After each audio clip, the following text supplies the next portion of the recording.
മാന്യ സദസ്സിന് വന്ദനം. ബഹുമാനപ്പെട്ട അധ്യാപകരെ, വിദ്യാർത്ഥിനികളെ, സുഹൃത്തുക്കളെ, ഇന്ന് ശിശുദിനം. കുഞ്ഞുങ്ങളെ ജീവന തുല്യം സ്നേഹിച്ച നമ്മുടെ പ്രഥമ പ്രധാനമന്ത്രി ജവഹർലാൽ നെഹ്റുവിന്റെ ജന്മദിനം.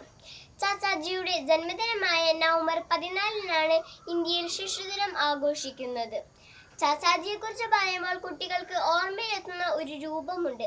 നീണ്ട വെള്ള ജുബയും അതിലൊരു ചുവന്ന റോസാപ്പൂവും പുഞ്ചിരിക്കുന്ന മുഖവുമുള്ളവരാണ്.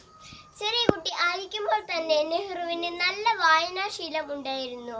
പ്രകൃതിയെയും പൂക്കളെയും ഒരുപോലെ സ്നേഹിച്ച നമ്മുടെ ചാച്ചാജി കുട്ടികളുടെ ഭാവിക്കായി കരുതലോടെ പ്രവർത്തിച്ചു. പ്രാഥമിക വിദ്യാഭ്യാസം സൗജന്യമാക്കിയ നെഹ്റുജി ആയിരക്കണക്കിന് വിദ്യാലയങ്ങൾ നിർമ്മിച്ചു. അദ്ദേഹം ഇന്ത്യൻ പ്രധാനമന്ത്രി ആയതിനു ശേഷം ചെങ്കോട്ടയിൽ വെച്ച് നടത്തിയ പ്രസംഗം ലോക പ്രശസ്തമാണ്. നമ്മുടെ ദേശീയ ലക്ഷ്യം ജനാധിപത്യ ഇന്ത്യയാണ്, മതേതരത്വ ഇന്ത്യയാണ്, സോഷ്യലിസ്റ്റിക് ഇന്ത്യയാണ്. അത്തരം ഇന്ത്യയിൽ മതഭ്രാന്തിനോ ചൂഷണത്തിനോ പ്രസക്തിയില്ല. നെഹ്റുജിയുടെ ഈ ശബ്ദം ഇനിയും ഉച്ചത്തിൽ മുഴങ്ങട്ടെ, കൂടുതൽ ഉച്ചത്തിൽ മുഴങ്ങട്ടെ എന്ന് ഉറക്കെ പ്രഖ്യാപിച്ചുകൊണ്ട് ഞാൻ എൻ്റെ വാക്കുകൾ അവസാനിപ്പിക്കുന്നു. നന്ദി. ജയ് ഹിന്ദ്.